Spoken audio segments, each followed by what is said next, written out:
Donc, nous voilà donc dans le dernier tuto que je mettrai en ligne aujourd'hui, qui concerne envisager la réaction suivante. Premièrement, est-ce qu'elle est possible? Alors, la réaction est possible si vous prévoyez un delta G qui est négatif.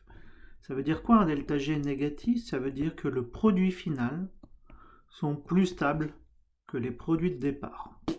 Alors comme ça, vous allez dire, non mais n'importe quoi, on va peut-être se lancer dans de la pure thermo, calculer un cycle de S pour calculer le delta H, le delta G, les variations d'entropie, encore faudrait-il connaître la température, n'importe quoi.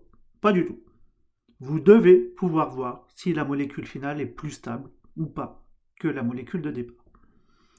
Donc vous imaginez, vous regardez la structure, vous dites tiens, on a information d'un nouveau cycle dans lequel il y a des doubles liaisons.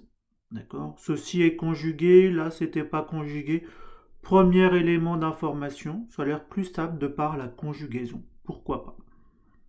Puis vous dites, ah mais c'est un cycle avec des électrons conjugués, donc peut-être que ce cycle est particulièrement stable, ça va particulièrement stabiliser, donc déplacer l'équilibre, à la seule unique condition que ce cycle soit aromatique.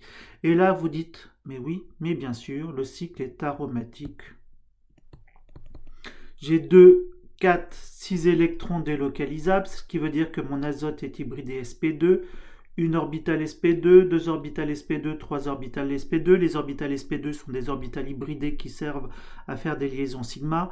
Si le doublet non-liant est délocalisé pour faire l'aromaticité du cycle, il lui faut donc trois orbitales hybridées, une orbitale p. Les doublets non-liants délocalisés sont dans les orbitales p. Conclusion, vous êtes hybridé sp2. Tous les atomes du cycle sont hybridés sp2. Le système est bien aromatique.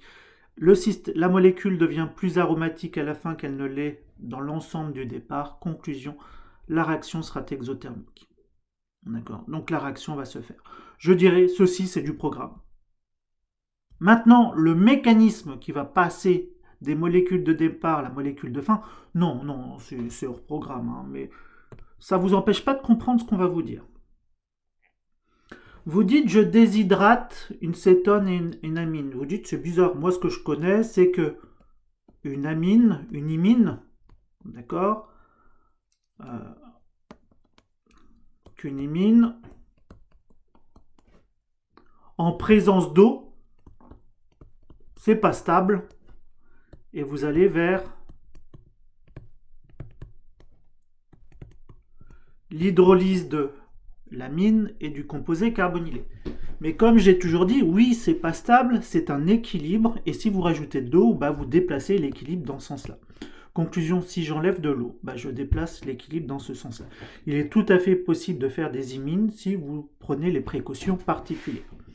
Conclusion, vous dites, alors je vais symboliser cette molécule-là comme étant comme ceci. D'accord? Si je fais ça, plus ceci, que j'enlève de l'eau, d'accord? Ceci va se faire comme vous avez fait au TP d'estérification, en distillant l'eau au fur et à mesure au Dinstark, en envoyant l'eau dans le doigt du Dinstark et en faisant la réaction dans le ballon, et en même temps vous chauffez pour accélérer la réaction. Donc vous mettez tout ce qu'il faut. Vous allez faire cette imine-là.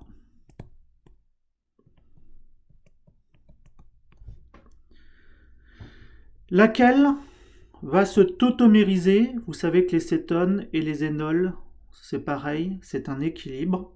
Eh bien, vous allez faire la même chose. Vous allez faire une tautomérie, non pas cétone, énol, mais imine, énamine.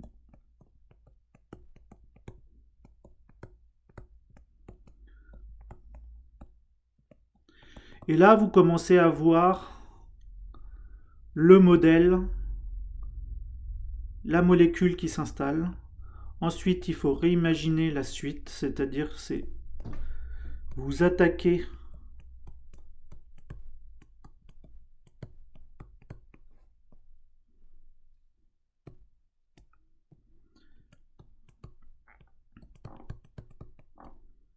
ici, vous formez votre cycle à 5. Votre azote est chargé positivement, c'est-à-dire il veut récupérer son doublet non liant, très bien. Mais en même temps, l'oxygène aimerait bien devenir neutre. Donc vous allez faire une prototropie, c'est-à-dire que le proton de l'ammonium va aller se mettre sur l'alcoolate. Ça va se faire vraiment très très vite. Très très bien, d'accord? Vous arrivez à ça. OH. Là, on est très proche de la molécule. Ce qui reste à faire, c'est une déshydratation. D'accord? Pour faire ceci. Alors, est-ce qu'elle a besoin d'une catalyse acide ou pas? Je pense qu'avec une catalyse acide, c'est-à-dire vous protonez l'alcool, d'accord, et vous en faites le carbocation, lequel sera stabilisé par mésomérie, après vous faites l'élimination, ça serait vachement mieux. Donc je mettrai des tracouilles de milieu acide au départ pour faciliter peut-être cette dernière étape. Cela dit, cette dernière étape est vraiment celle qui est déplacée par l'aromatisation. Peut-être n'a-t-elle besoin de rien, hein. Pourquoi essayer de pourrir le milieu réactionnel si ça marche déjà très bien sans? D'accord? Et là, vous arrivez à ce qu'on appelle un pyrrole, qui est un cycle aromatique à 5 avec un azote à l'intérieur. Voilà. Si vous avez compris le mécanisme, les grandes lignes, je ne vous demande pas de l'écrire, hein, de savoir l'écrire, mais de comprendre ce qu'on vous dit, vous avez gagné. Je trouve qu'un des exos intéressants serait, on vous donne un mécanisme oralement ou de manière écrite, et vous le transcrivez et vous faites les schémas qui vont avec, d'un point de vue organique, et vous annotez le schéma.